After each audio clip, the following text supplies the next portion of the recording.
من الشيطان الرجيم بسم الله الرحمن الرحيم إن الذين جاءوا بالإفك عصبة منكم لا تحسبوه شرا لكم بل هو خير لكم لكل امرئ منهم ما اكتسب من الإثم والذي تولى كبره منهم له عذاب عظيم صدق اللہ العظیم۔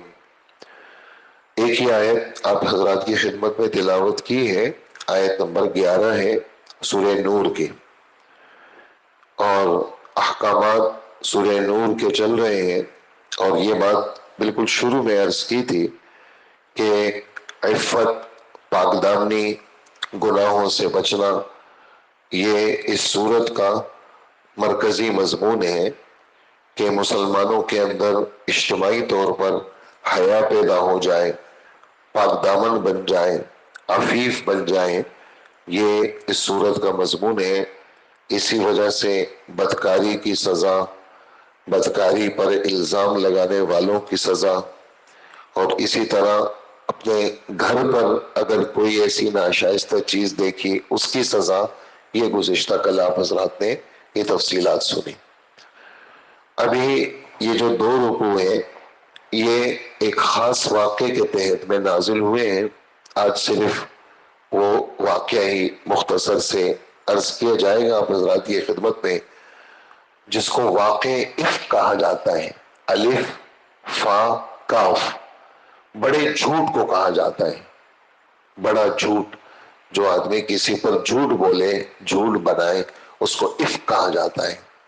اور سورہ زاریات میں اللہ پاک فرماتے ہیں وَيْلٌ لِكُلِّ أَفَّاكٍ أَثِيمٍ، ہلاکت ہے پکے جھوٹے کے لیے جو خدا پہ جھوٹ باندھتا ہے کہ اللہ پاک کا بیٹا ہے یا اللہ پاک کے ساتھ کوئی شریک ہے۔ ہلاکت ہے اس کے لیے اور گناہ گار کے لیے۔ وَيْلٌ لِكُلِّ أَفَّاكٍ أَثِيمٍ، تو بڑے جھوٹ کو کہا جاتا ہے۔ تو اللہ کے رسول پر یہ پوری زندگی آزمائشوں کی گزری۔ مکہ مکرمہ میں آزمائشیں آئی، بدنی آزمائشیں بھی آئی، خوف بھی آیا، مختلف قسم کے حالات آئے۔ اللہ کے دین کی خدمت جو بھی کرتا ہے اس پہ حالات آتے ہیں، اور قسم قسم کے حالات آتے ہیں۔ جو بھی اللہ کے دین کی خدمت میں جتنا آگے بڑھے گا اتنے حالات اور آزمائشیں وہ آتی رہیں گی۔ یہ بھی ایک بڑا حال تھا جو ہمارے نبی صلی اللہ علیہ وسلم پہ آیا، جس سے آپ کو، تمام مسلمانوں کو اور آپ کے گھر والوں کو بہت بڑی روحانی اذیت سے سامنا کرنا پڑا اور بڑی تکلیف ہوئی آپ کو۔ قصہ یہ ہوا تھا کہ سن 6 ہجری میں ایک غزوے کے لیے آپ تشریف لے گئے۔ غزوہ بنی المصطلق قبیلے کا نام ہے، اور مریسیہ بھی اس کو کہتے ہیں۔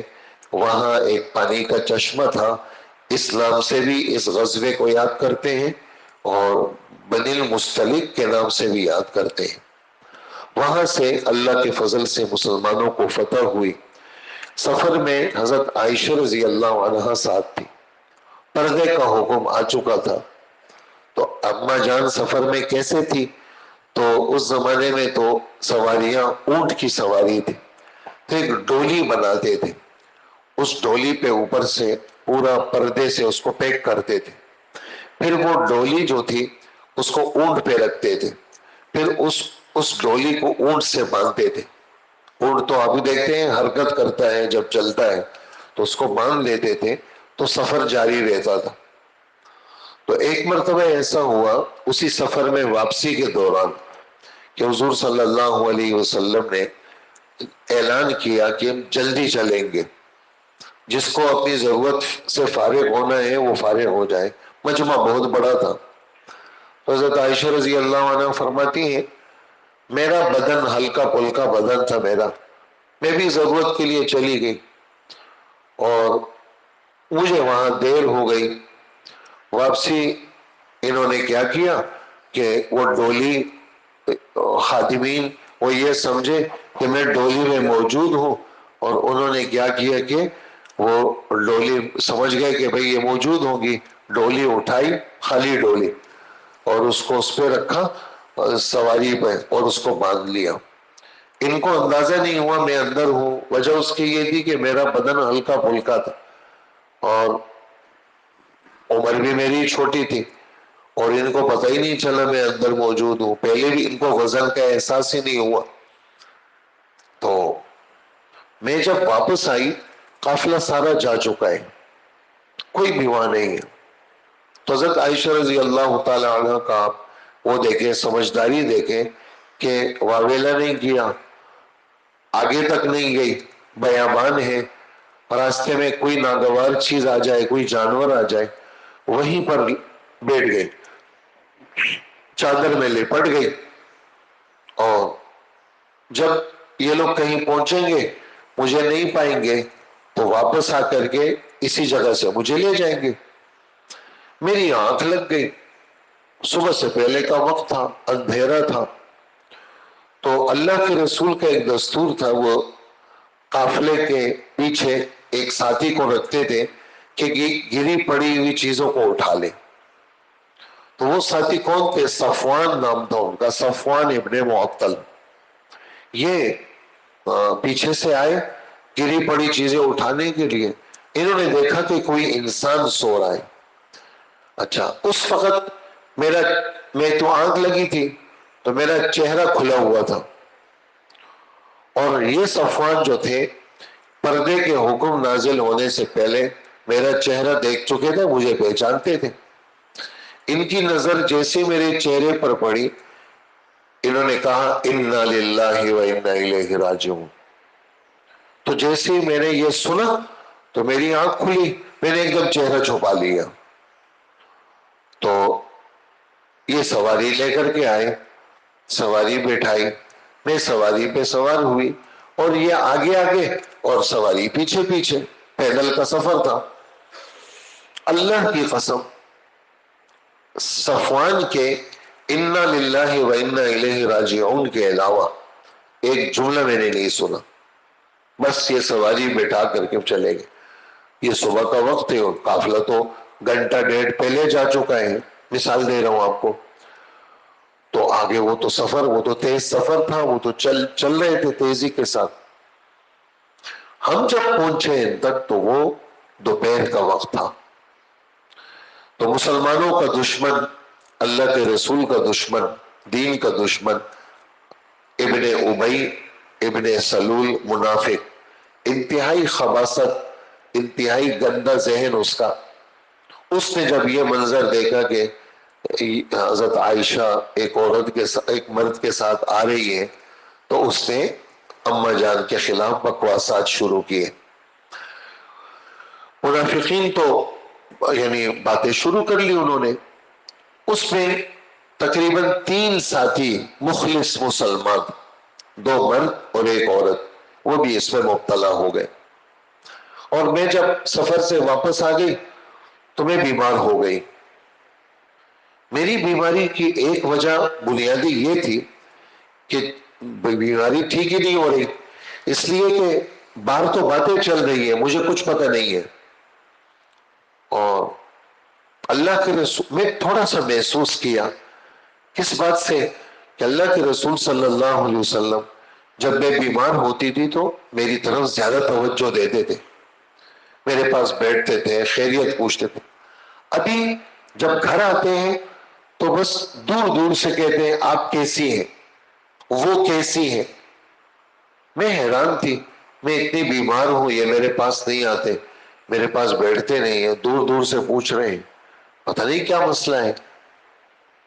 تو ایک مرتبہ ایسا ہوا کہ ہماری ایک رشتہ دار خاتون ہے, ام مستح, مستح کی والدہ, وہ جو ہے وہ رات کا وقت ہے, ہم 24 گھنٹے میں ایک دفعہ بڑے پیشاب کے لیے جاتے تھے. اور ہمارے گھروں میں بیت الخلا بنانے کا رواج نہیں تھا. جو پچھلے عرب تھے ان کی ترتیب پہ ہماری ترتیب تھی. اور تو اس عورت کے ساتھ میں اس طرح استنجے کے لیے جا رہی تھی, رات کا وقت ہے. واپسی جب ہوئی تو ان کی چادر بڑی تھی, چادر میں اس عورت کا پاؤں پھنسا اور وہ گر گئی. انہوں نے اپنے بیٹے مصطح کو بد دعا دی، اس کا خدا بیڑا غرق کرے، اللہ اس کو تباہ کرے۔ تو میں نے کہا کیا کر رہے ہیں یہ، اتنا نیک آدمی ہے اور جو ہے وہ غزوہ بدر میں شریک ہے، اور آپ خامخواہ ایک نیک شخصیت کو بد دعا دے رہی ہے، کیوں دے رہی؟ کہہ رہے بیٹا تمہیں پتہ نہیں ہے۔ میں نے کہا کیا ہوا، مجھے تو پتہ نہیں۔ الف سے یا تک سارے قصے سنا دی، میرے تو پاؤں کے نیچے سے زمین نکل گئی۔ میں جب گھر آئی تو بیماری تو اور بڑھ گئی، حضور تشریف لائے، اللہ کے رسول کا بھی وہی انداز ناراضگی والا، میرے قریب نہیں آئی، دور دور سے پوچھا آپ نے۔ میں نے آپ سے اجازت لی کہ آپ مجھے اجازت دیں، میں اپنے والدین کے گھر جاتی ہوں۔ میں نے حضور سے کوئی بات نہیں کی، دل میں یہ تھا میں اپنے ماں باپ سے پوچھوں گی کہ مسئلہ کیا ہے۔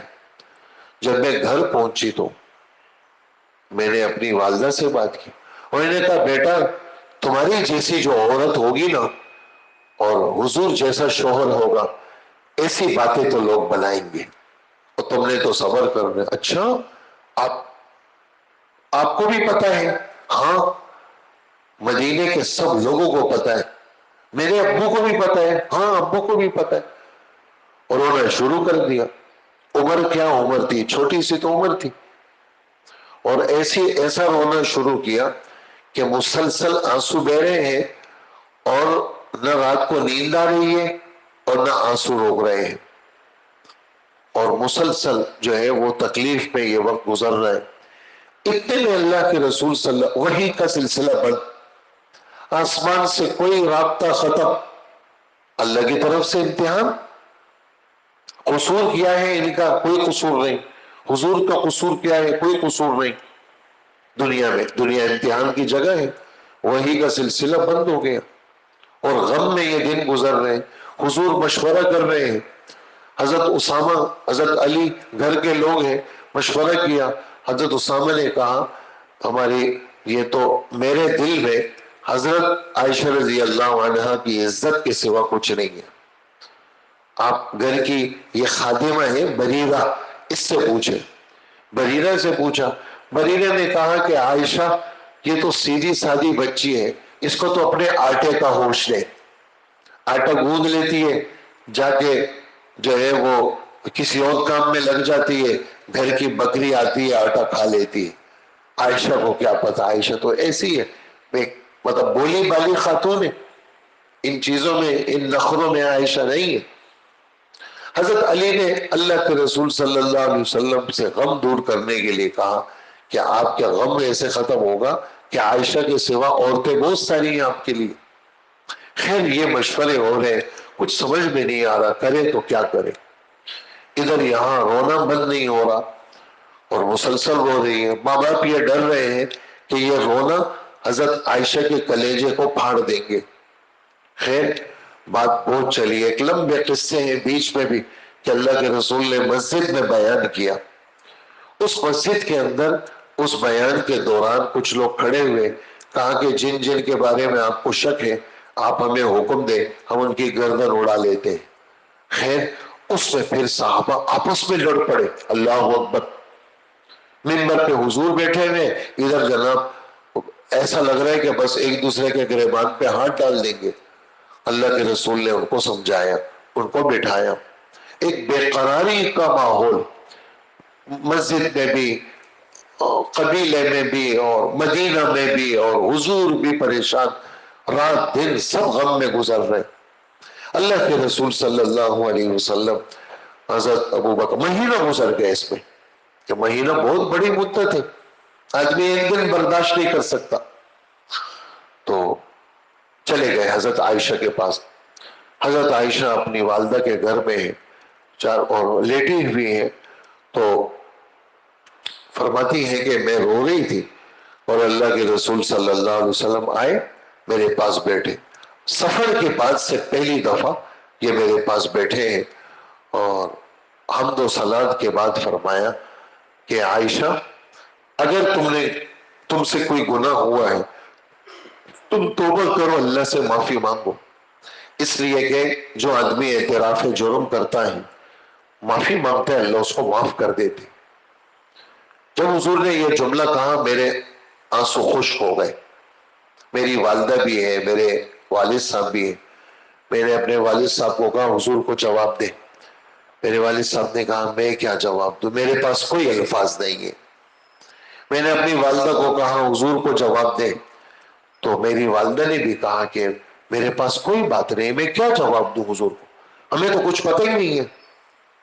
حضرت عائشہ فرماتی ہے میرا دل بہت مطمئن تھا کہ اللہ کو پتہ ہے کہ میں بالکل بری ہوں، لیکن سلسلہ آسمان سے بند ہے، کیا پتہ اللہ پاک خواب کے اندر کچھ بتا دے ہمارے نبی کو، کوئی اشارہ دے دے قرآن کی آیت کا۔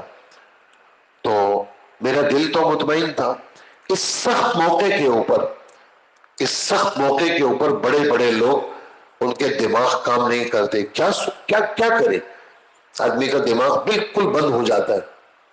اس وقت ہمت کو آپ دیکھیں، فرماتی ہے میں تو چھوٹی بچی تھی، ویسے بھی مجھے قرآن نہیں آتا تھا اتنا زیادہ، عمر بھی میری چھوٹی تھی، اور اس موقع پر تو بالکل ہی ذہن سے سب باتیں نکل گئی۔ تو میں نے بات شروع کی اور میں نے کہا جو بات چل رہی ہے وہ تم لوگ کے دلوں میں بیٹھ گئی ہے، میں جتنا اپنے آپ کو بے قصور بتاؤں لیکن تم لوگ کے دلوں کے اندر ایک بات بیٹھ گئی ہے، اور اللہ کو پتہ ہے کہ میں کیا ہوں، میں بالکل بے قصور ہوں۔ اگر میں کسی جرم کا اقرار کرتی ہوں تو میں بالکل صاف ستھری ہوں، میں نے کوئی گناہ نہیں کیا، اور اگر میں دوسری بات کہتی ہوں اپنی برات کا اعلان کرتی ہوں تو تم لوگ کے دلوں میں یہ بات بیٹھ گئی ہے۔ بس اس وقت میں حضرت یعقوب علیہ السلام کا نام بھول گئی، تو میں نے کہا کہ میں وہ کہوں گی جو یوسف کے ابا نے کہا تھا۔ یوسف کے ابا نے کیا کہا تھا؟ فصبر جمیل، ایسا صبر کروں گا جس میں شکوہ شکایت نہیں ہے، اور اللہ ہماری مدد کریں گے۔ بس یہ جملہ میں نے کہا اور میں دیوار کی طرف منہ کر کے لیٹ گئی، اور میں نے کہا یہ جانے وہ جانے، امی کو بھی چھوڑا، ابو کو بھی، حضور کو بھی چھوڑا، بس ایک اللہ کی طرف منہ کر لیا بس، اور دل مطمئن تھا میرے۔ بس حضور بیٹھے ہوئے ہمارے گھر میں، آپ کی کیفیت بدل گئی، اور جیسے وحی کی کیفیت ہوتی تھی، سخت سردی میں پسینے آتے تھے، اور جو ہے نا آپ بالکل جو ہے وہ اس دنیا سے آپ کی کیفیت آخرت کی طرف ہو جاتی تھی۔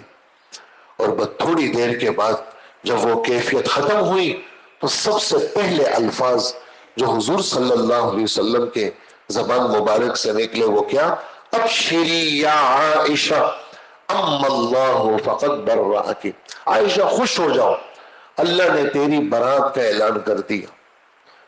10 آیتیں اللہ پاک نے نازل فرمائی، جس کی پہلی آیت میں نے آپ کے سامنے پڑھی ہے، اور جو فرماتی ہے خود کہ میں تو یہ سمجھ رہی تھی کہ کوئی حضور کو خواب آ جائے گا، کوئی اشارہ دے دیں گے، میں تو اپنے آپ کو بہت حقیر سمجھتی تھی، لیکن میرے بارے میں آیتیں اتنی قیامت تک پڑھی جائیں گی۔ اللہ اکبر، قیامت تک۔ میری والدہ مجھ سے کہنے لگی اٹھو حضور کا شکریہ ادا کرو، میں نے کہا اللہ کی قسم نہ تمہارے سامنے اٹھوں گی، نہ اپنے والد کے سامنے، نہ حضور کے سامنے، میں تو اللہ کا شکر ادا کروں گی، تم سب نے تو میری جان نکال لی تھی، اور تم سب کے دلوں میں تو کچھ اور بات تھی، یہ تو میرے رب کا کرم ہے، میرے رب نے میرے حال پہ رحم کیا۔ یہ تھا یہ پورا قصہ کا خلاصہ۔ آگے پھر آیات ہے، اور آیت کے ایک ایک جز میں مسلمانوں کے لیے تسلی کا بہت زیادہ سامان ہے، اور حضرت عائشہ کے اپنے فضائل ہیں، وہ اللہ نے چاہا کل کے درس میں آپ کی خدمت میں پیش ہوں گے۔ اللہ ہمیں عمل کی توفیق عطا فرمائے۔ الحمدللہ رب العالمین والصلاۃ